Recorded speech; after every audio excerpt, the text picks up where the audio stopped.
mensagem. 9h41. O assunto é com Murilo Rocha. E aí, Murilo? Pois é, Lucas, Luciano, ouvinte, esse caso aí que a Tereza, nossa ouvinte, citou e a gente leu nas manchetes também, caso bárbaro, né? Caso, assim, horroroso, mas infelizmente quase que cotidiano no Brasil. Os casos, quase cotidiano, todos os dias são registrados casos de feminicídio ou tentativa de feminicídio no país. E esse aqui em Belo Horizonte, no Gutierrez, aqui pertinho da gente aqui na Band News, ele chamou a atenção porque foi todo filmado, né, pelas câmeras. E outra coisa muito importante, a luz do dia, no meio da rua, é assustador, como se, né, perdeu, assim, como se tem coragem. Essa questão da violência contra a mulher, ela está tão enraizada, ela parece ser tão justificada, que o sujeito não teve o menor pudor no meio da rua, durante o dia, perseguiu a mulher e deu 12 facadas na mulher, porque achava que ela estava o traindo. É um caso realmente absurdo e o ouvinte tem razão, tem que ter punição severa para todos esses casos, porque senão não vamos reduzir esse número de violência contra a mulher. E mais que punição, é uma mudança de cultura, né, que tem que estar no nosso dia a dia. São as piadinhas, são dentro das relações de trabalho, tudo isso a gente tem que mudar, senão não se muda a cultura, porque essa violência contra a mulher, ela tem um pano de fundo. E o pano de fundo é de uma subvalorização, de um desmerecimento da mulher no dia a dia. Então, esse caso gravíssimo que ocorreu ontem, de repercussão nacional, justamente porque foi uma imagem filmada. Agora, você imagina os dois filhos também, que tentaram acudir ali a mãe naquele momento. Imagina os traumas que vão carregar esses dois meninos para o resto da vida. Eles e a babá que impediram que a mãe fosse morta, né? Porque ela tomou 12 facadas e ele não ia parar. A babá ali segura o braço dele e os filhos ajudam ela a fugir, ela cai depois no chão. As cenas são, assim, elas nos causam são horríveis as cenas, né? E esse sujeito, eu vi depois a entrevista dele falando que é bipolar, não interessa se é ou se não é, ele tem que ser punido de forma rigorosa e por muito tempo. E temos que mudar a cultura no Brasil. A violência no Brasil é generalizada, mas contra a mulher ela é pior, ela é naturalizada, porque ela vem também de comportamentos, de uma cultura do dia a dia, dentro de casa, no trabalho, na rua, enfim, é uma cultura de agressão à mulher, é uma cultura machista, mas que acaba desembocando nesses feminicídios, né? Você vê, ele falou que achava que a mulher estava traindo, e se tivesse também, nada justifica essa agressão, essa tentativa de homicídio, né? Tentativa de um feminicídio que, por sorte, por puro acaso, não foi consumado, ainda bem, mas é muito grave. E temos que, como disse a ouvinte, punir, mas também temos que mudar a cultura. Há muito aí por trás desses crimes, nós não podemos naturalizar, a gente fica dando estatísticas aqui diariamente de violência, a cada 1 hora uma mulher é agredida, a cada dia tantas mulheres são mortas.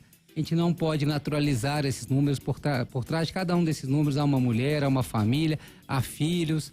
É muito grave o que ocorreu e, como eu disse, chama atenção. Assim, a sensação é tão grande de impunidade, de naturalização, que o sujeito foi atrás da mulher no meio da rua, em plena luz do dia, numa região aqui, né, quase central, não é central de Belo Horizonte, mas próximo ao centro aqui da cidade, sem o menor pudor, e ainda deu uma entrevista com a maior das caras lavadas, falando que é bipolar, como se estivesse justificando esse ataque brutal na frente dos filhos, que ajudaram a impedir ao lado da babá que essa mulher fosse morta. Então, um crime gravíssimo, tem que ser punido, e vários outros ocorrem toda semana, ocorre todo instante, todo minuto. Se a gente parar, está acontecendo um caso de violência contra a mulher. Então é um caso que merece sim o destaque, merece nosso repúdio, mas mais que isso, merece também a nossa mudança no comportamento, na forma, seja, como eu disse, no trabalho, em casa, na família, porque é toda uma cultura que está por trás dessa violência contra a mulher. Murilo, só trazer rapidamente, ontem teve uma coletiva da Polícia Civil, a delegada Poliana, né, a Poliana Aguiar. Ela trouxe mais detalhes sobre este caso, né? Um homem de 34 anos teve um relacionamento com esta mulher. Ele não é o pai biológico, né? Das crianças de 7 e 10 anos, não. Não aceitou o fim do relacionamento. Sim, e ambos trabalhavam juntos. Então, o fato de ela ter denunciado, né, o ex-companheiro, ele acabou perdendo o emprego porque ela era a chefe dele. Olha só, então terminou o relacionamento. Já havia várias outras denúncias, Sim, né, Lu? Várias outras ameaças, né? Então ele perdeu o relacionamento, perdeu o emprego, mas obviamente em decorrências dessas agressões, né? E chama atenção também que a delegada disse que nos relacionamentos anteriores há vários casos em que ele também agredia as ex-mulheres. Ou seja, não é possível que um homem desse esteja por aí colocando em risco a vida, né, de outras pessoas, inclusive crianças também. Vai responder por tentativa de feminicídio. Felizmente, a vítima de 40 anos está estável no hospital, né, passando ainda por observação. E as duas crianças estão com o pai biológico enquanto a mamãe está lá no hospital. E essa é uma outra questão, né? Geralmente esses casos de tentativa de feminicídio ou de feminicídio, quando é consumado, geralmente é um histórico de denúncias contra o agressor, como nesse caso, né? Não foi a primeira tentativa, ele já tinha tentado contra uma outra mulher no outro relacionamento. E como você disse, com essa vítima também já havia tentado porque não aceitou o fim do relacionamento.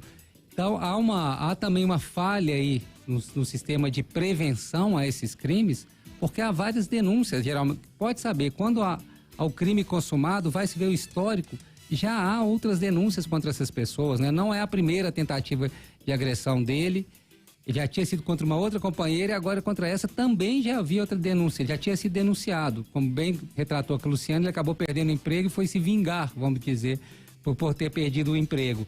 Mas olha só, ele já devia ter sido parado lá atrás, né? Tinha parado lá atrás, talvez teria que ter sido preso lá atrás. A gente critica muito aqui essa cultura da prisão no Brasil, eu sou um crítico mesmo que se prende aqui por qualquer coisa, mas casos graves às vezes não se prendem, como é de ameaça à morte, a agressão consumada não se prende. E esses contra as mulheres é quase 100%. Quando vai investigar o agressor, não é a primeira vez, há sempre um histórico de agressões na ficha corrida dessas pessoas. São 9h48, a Duda Ramos preparou uma reportagem sobre essa tentativa de feminicídio que a gente confere juntos agora. Uma babá salva a vida da patroa após um homem tentar cometer feminicídio no bairro Gutierrez, região oeste de BH. Câmeras de segurança registraram o momento em que a vítima aparece fugindo do ex-namorado. O engenheiro alcança a mulher, que é atingida por pelo menos 12 facadas. A delegada responsável pelo caso, Poliane Freitas, trouxe à tona informações sobre a ficha criminal do agressor e comenta sobre o ato heróico da babá que entrou em defesa da vítima. A babá salvou a vida dela, né? Eu vi essas imagens ao longo da prisão em flagrante, eu tive acesso a essas imagens e ela salva, ela ataca com o intuito de defender. E as crianças do lado, desesperadas, né? Choca. Ele foi preso em 2021.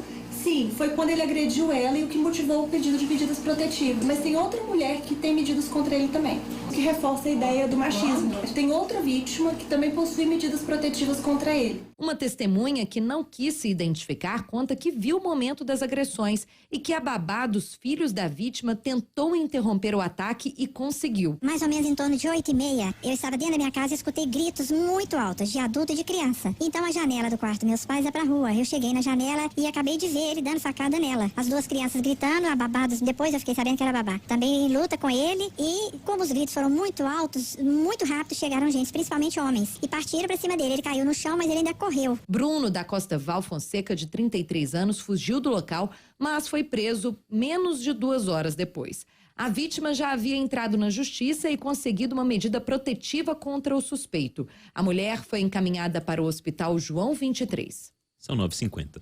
Vem aí a primeira Copa Band Minas de Futebol Virtual, de 16 de maio a